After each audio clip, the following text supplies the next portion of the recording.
Okay, great. Okay. So we're glad to have with us today Chukky Okobi. He is a former Pittsburgh Steeler, also a Super Bowl champion. We're so excited to be to have you on with us today. I want to thank you for participating, and I want you to do something that I'm doing with all our guests. We're asking you to describe yourself and career in 3 sentences. How would you describe tell us about your career, describe yourself in those 3 sentences. 3 sentences to describe myself and my career. Yes. The first thing I would say is vision, is, being present to the situation, that I was growing up in Pittsburgh, and really having a vision for what I wanted life to be. And so that's the first thing I would say is vision. The second I would say is risk. And a lot of times it's the things, once you have that vision, the things that seem to be causing you fear or make you hesitate are usually the things that you need to do. And recognizing that fear is just an awareness that there's something new happening. And that vision is probably just on the other side of whatever that situation or circumstance in your life that is causing you to feel fear is probably what you need to do. And the third thing I would say is faith. Is faith. And so what's really important about faith is that a lot of times as you're on that path, moving towards that vision, faced with things that may feel like a risk, taking those actions anyway, it's having faith that so long as you're congruent in your intention and you're taking the actions, taking those risks, have faith that your vision will come into reality. And that's pretty much how I would describe what happened with me as a football player. Great. Excellent. So we're talking about the 7 keys to success. And one key of success is to learn from failure. Okay.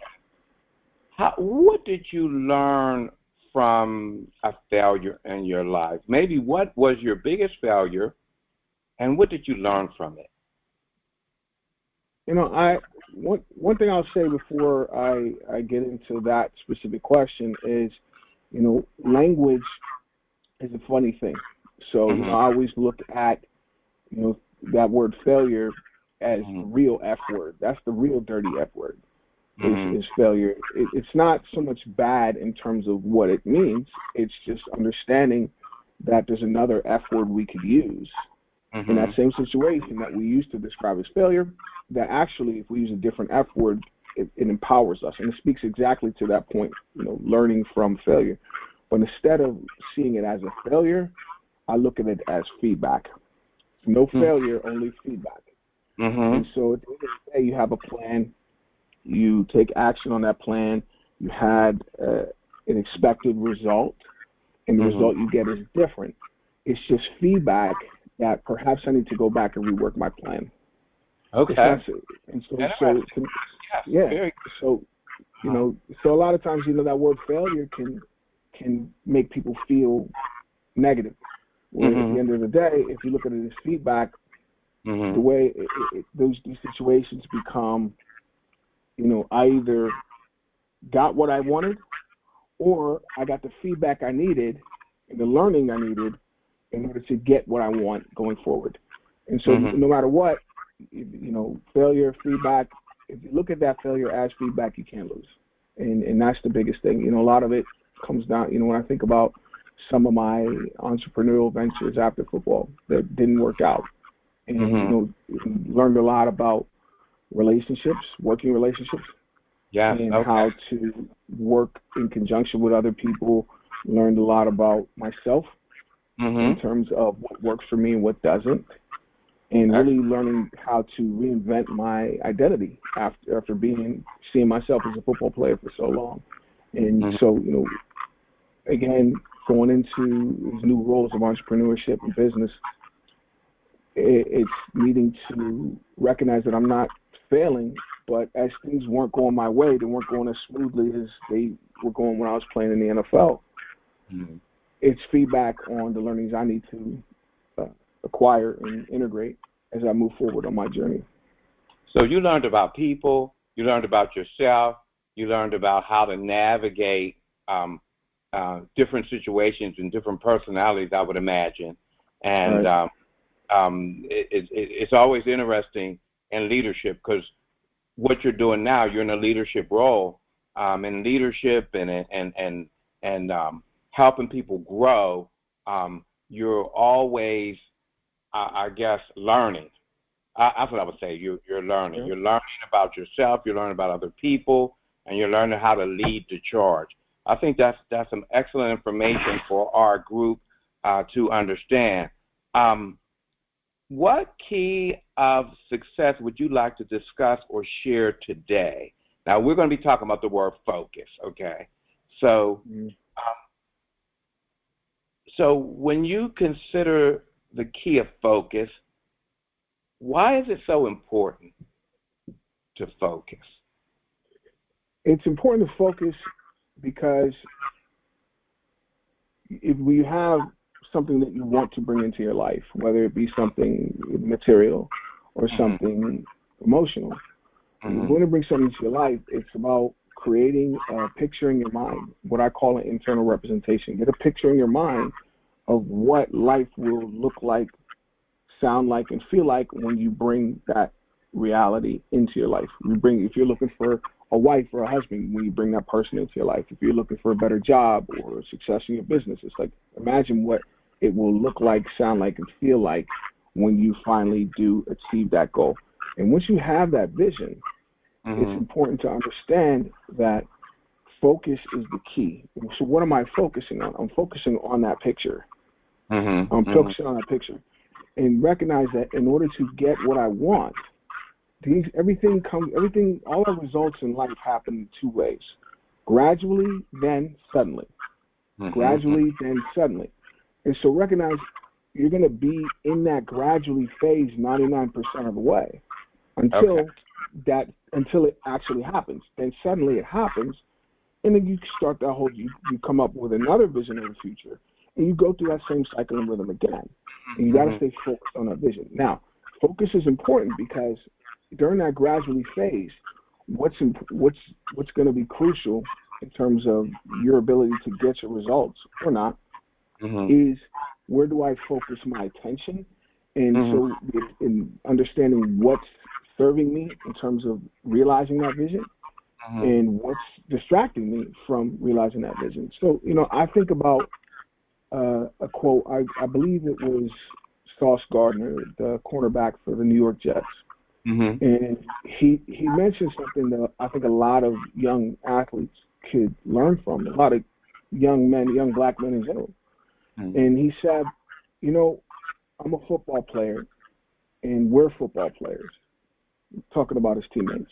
And so, when you hear stories about guys, having issues outside of work, it doesn't make sense.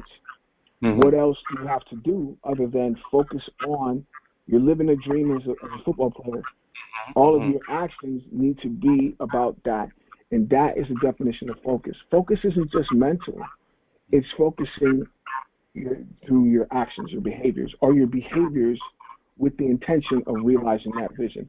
Are whatever I'm doing, it's to be the best, like using Sauce Gardner as an example, whatever I'm doing is to be the best football player and make my dream my reality.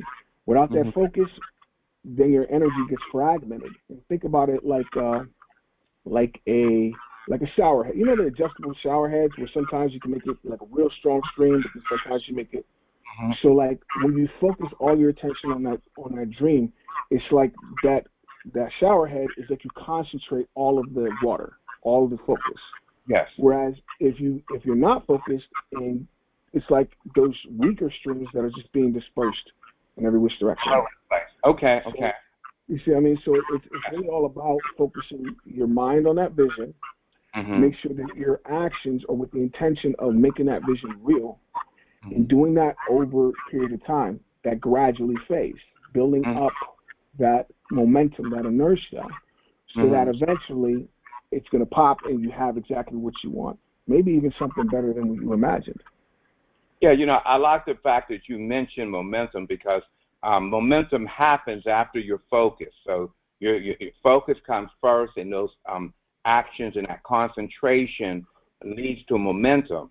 And a lot of things aren't moved forward quickly or sustainable. It's sustainability when you have focus and that momentum that follows. Every day I'm looking at a scripture, Hebrews 11, talking about faith is the hope, the substance of things hoped for, the evidence of things not seen, and it lists a litany of biblical leaders that have focus. You know, they kept their eyes on Jesus, they kept the faith, and they were able to accomplish great things. Now, all of them didn't get exactly what they wanted in this life, but they're going to get it, and that's what the Hebrews 11 ends. You know, they're going to receive it, and then Hebrews 12 goes into the fact that there are people in the stands watching you run. How did watching you run the race, wanted you to win? How did the fans affect you when you were in playing professional football with the Pittsburgh Steelers? That cheering fan, what did that do for you? That group.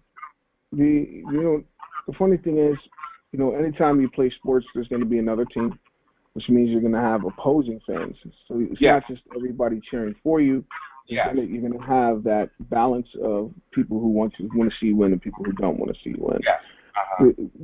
What's important is to learn how to focus on your intention, what it is you're looking to accomplish. So that, you know, when you're playing in an opposing stadium like, say, Kansas City, the loudest stadium in the world, it's in the Guinness Book.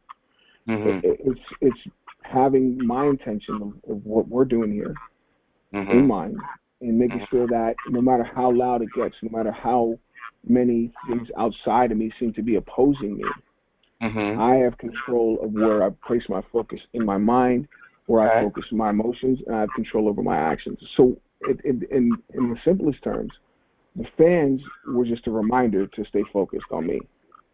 That noise actually became the signal that, you really need to focus right now on what you're doing. And, you know, because you do the same thing in the game that we did in practice, and there was no fans. The only difference is it's easier to focus in practice because it's quiet. But now you're going to have to bring all of that work you did into this moment with everyone watching, and just focus on delivering and achieving that result that you saw in your mind when we decided to step into the arena. Yes. So it's really a mind. A big part of it is your mind. Of course, you have to physically protect, get yourself together when it comes to, your diet, your practice. What are some of the regimens or things that you did to get your body in shape for a game or just to play at that high level? There's a different level of play in of course, at the level you were at. So what did you do? It's the simple term, the word I will use is alignment. Because you got to get aligned within yourself. And so one way to look at it is, and I borrowed this model from the ancient Hawaiians, where they would look at human life. And each person has 4 bodies. A lot of times, we believe we have one body, a physical body, which is one of them.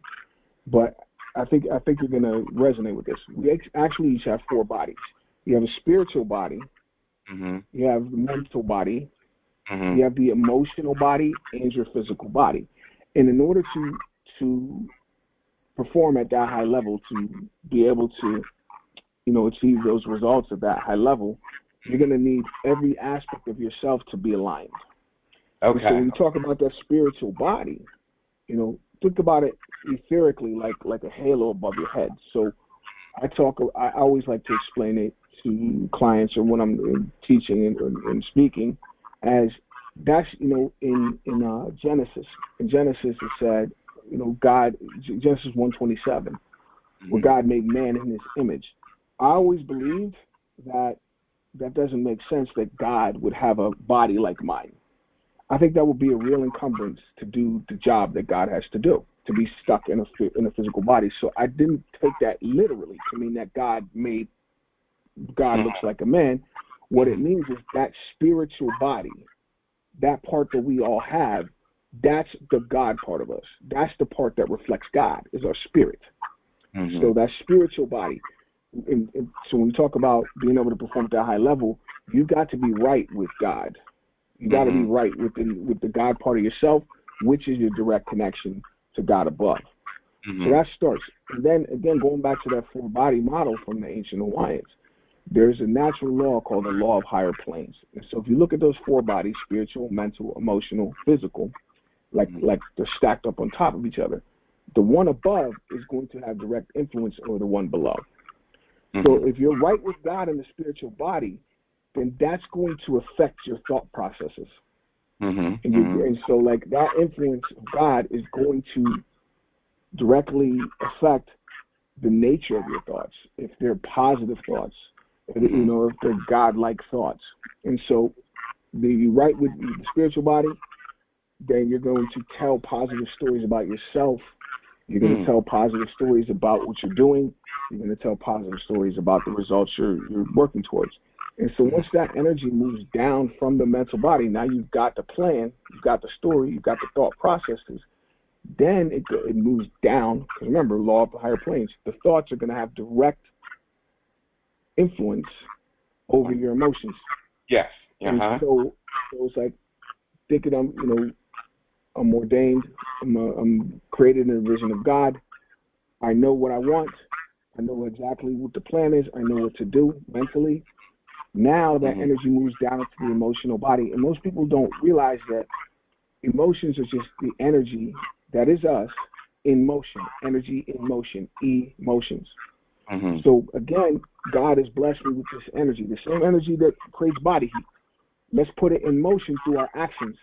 Mm-hmm. And so once our spirit's good, our thoughts are pure, our actions should be aligned with that.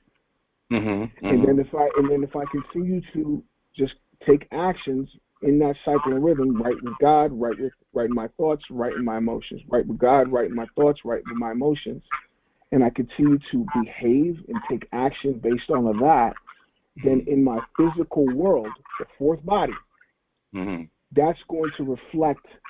It's going to reflect the energy from that spiritual body. That's alignment. So when you talk about, going back to the first question, that in the third sentence, faith, spiritual body. That's you got to get that right. If you don't have faith in a higher power, in faith in your higher power, then how would you ever think that you can go to the Super Bowl? How would you ever think you can bring that person into your life? How would you ever think you can have that success? But when you do think that, when you know you were built in God's image, and you know that you have the same ability to create something that's unseen, just like God, He gave us that power, then your emotions are going to reflect your belief. Mm-hmm. Okay. When you put that energy in motion, take actions in your communication and your behavior, your results at the physical level are going to match exactly what God ordains you to do. And that's really that. Yeah, that sounds good. So there's and so then it causes you to think, okay, God, gave me this talent. God gave me this gift. I'm playing football. I'm getting my body in line to do that particular job, that purpose that He has for me. And of course, playing ball actually opened up a lot of doors for you, I would imagine, and it enabled you to move forward in the mission that you're doing now.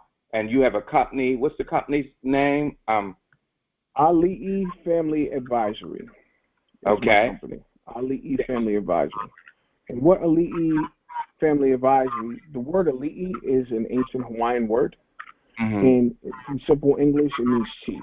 Because in ancient Hawaii, before Westerners, before it was part of the United States, the Ali'i were the hereditary nobles, like the royal family were the Ali'i. And they had a lot of influence in society.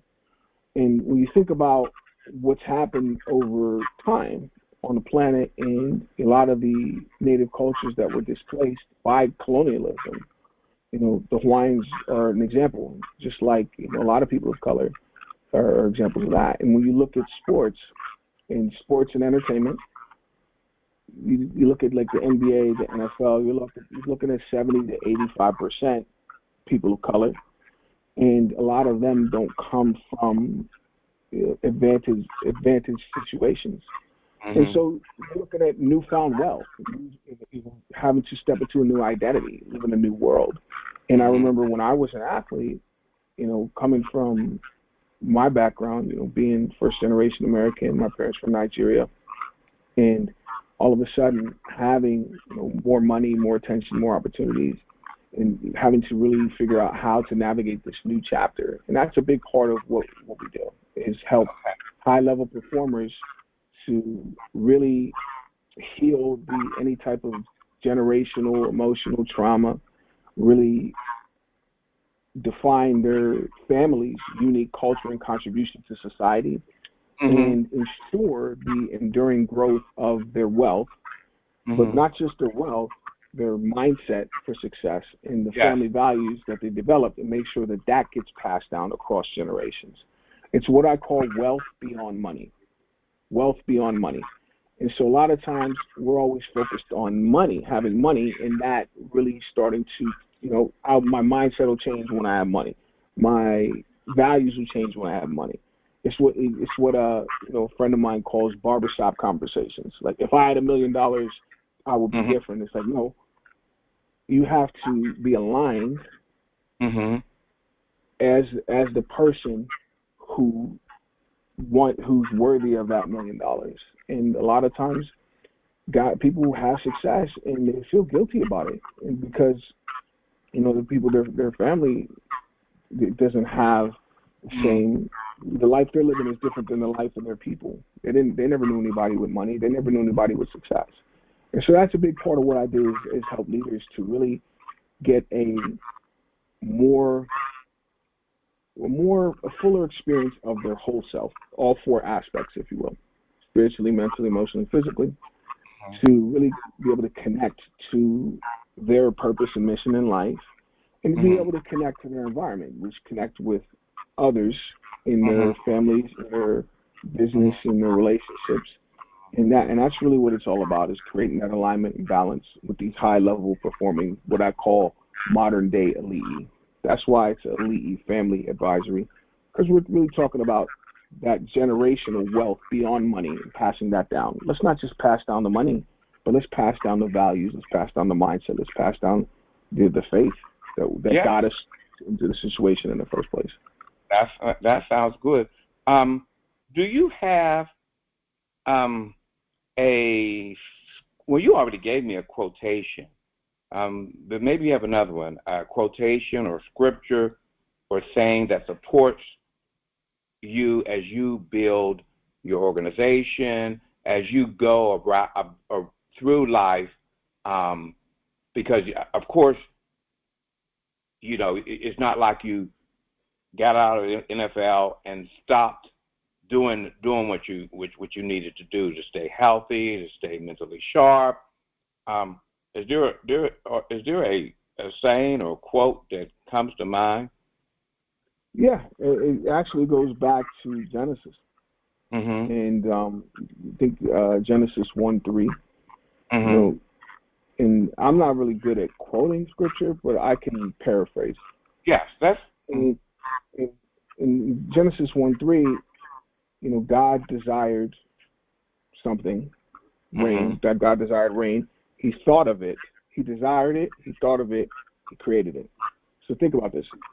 those four bodies: spiritual, mental, emotional, physical. God, spiritual body, decided that he wanted rain, mental body. He desired it, that's emotion. And he created it in the physical. And so going back, connecting that to 127, where God made man in his image, that's an ability we as human beings have, is to be able to create something that didn't exist You're before. right. And, Yeah. and that's something that a lot of times we miss.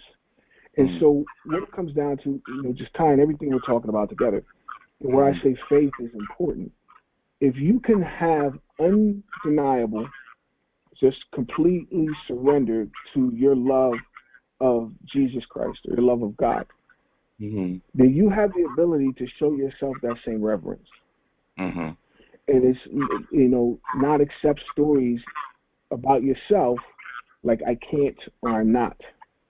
Because if you were built in God's image, that story can't be true. It can't be true.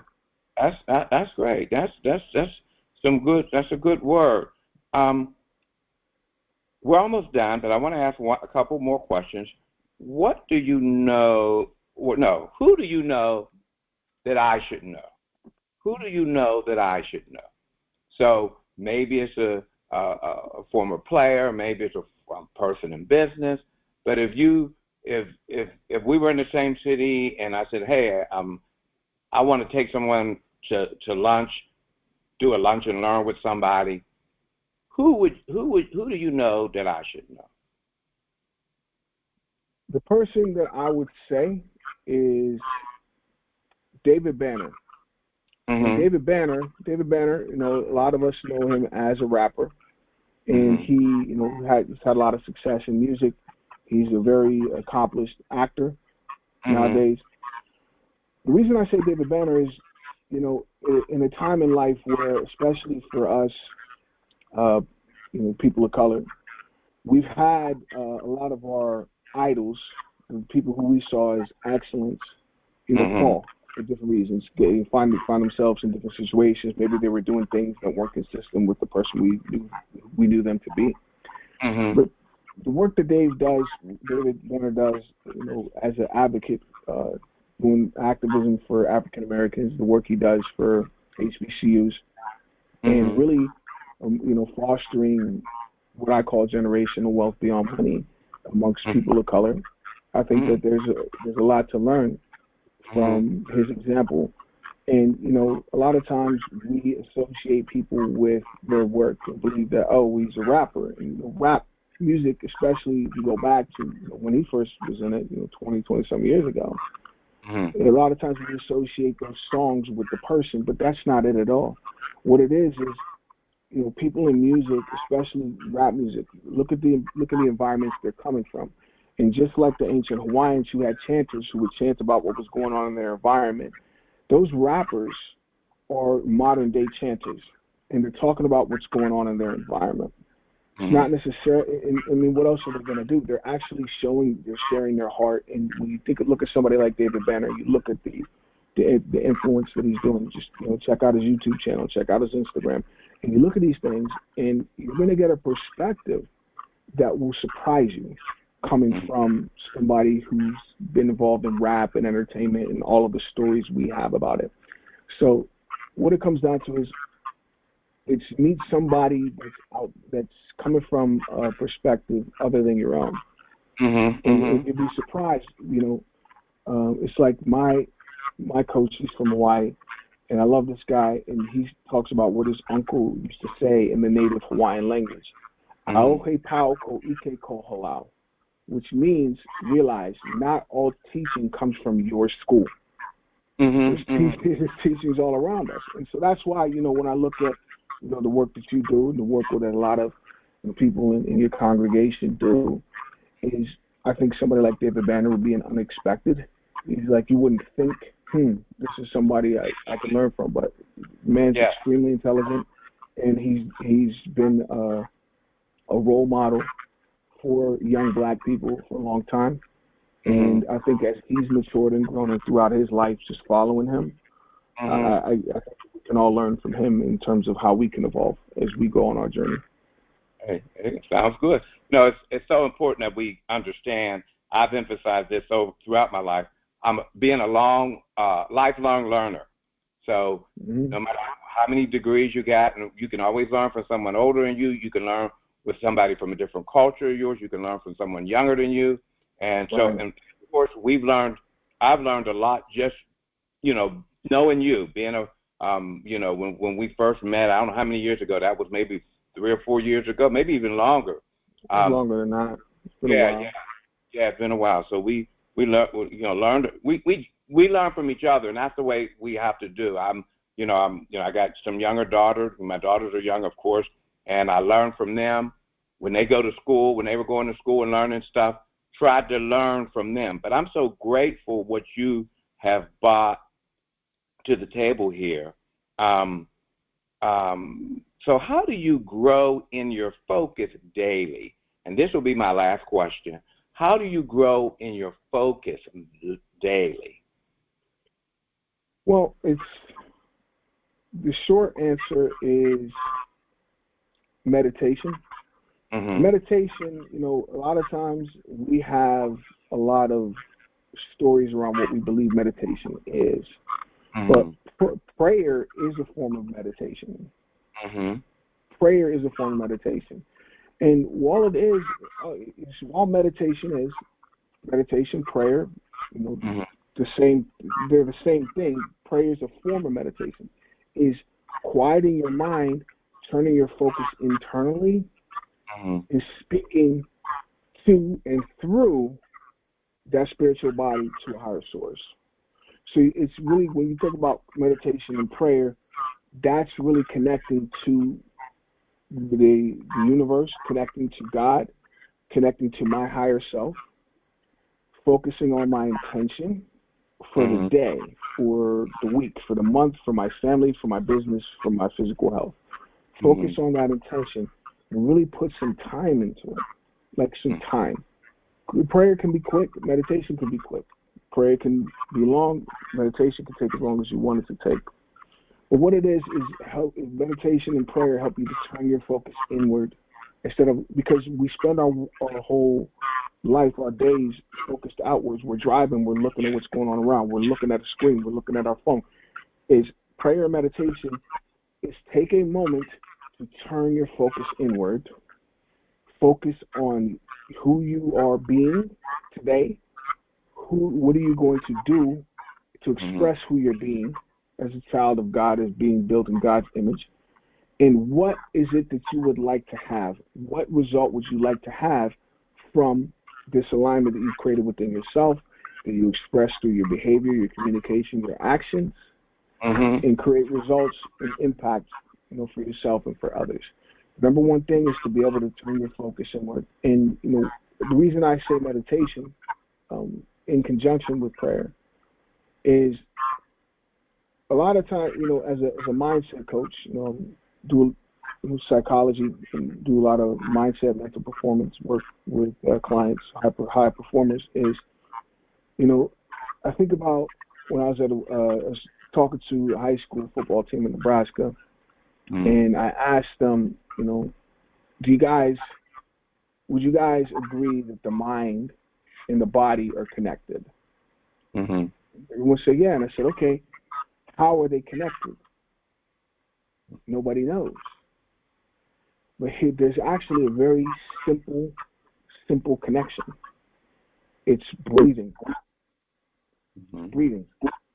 It's, I think about when they're mad and they're focused on what they believe is making them mad. You say, take a deep breath. Mm-hmm. Mm-hmm. And it helps align. It connects you back to that spiritual level. And so what I do is meditate with some deep breathing to build up the energy to strengthen that connection and align myself. And then once you take a couple deep breaths, then focus and pray. However you pray. If you pray like this, if you pray like this, if you just close your eyes and be quiet and take a moment to speak to God. Mm-hmm. Am I speaking to God up above? Am I speaking to the God part of myself? Yeah, both. You're doing both. If you're talking to God, you're talking to yourself, because God made you in His image. So realize that in your world, you are the God. And, God has ordained you with that authority over yourself. Make sure you take some time out to respect yourself, your inner world, your mental, emotional world, so that you can engage your physical world in that image of God. So this is something you do every day, for most of us. Okay. I do every day. Every day. Okay. Every day. That's great, because I've been encouraging people around me to do, your prayer, your scripture, your meditating on God's word, Psalms. Right now, as I mentioned, I've been meditating on Hebrews 11. All these things help you to stay focused and help you to know that sometimes there's going to be a struggle, but these people are victorious, and you're going to be victorious, and there are people that went before you that are cheering you on, wanting you to win. And so I'm so glad that you had the time. I don't want to take too much more of your time, but I want to thank you for your participation. As you know, we're working on something else. I'll be getting in touch with you about that. But right now, we're just so glad that you were able to help us as we talked about the key of focus. Have a blessed day, and we look forward to connecting again soon. God bless you. Thanks for having me. Aloha. See you soon. All right.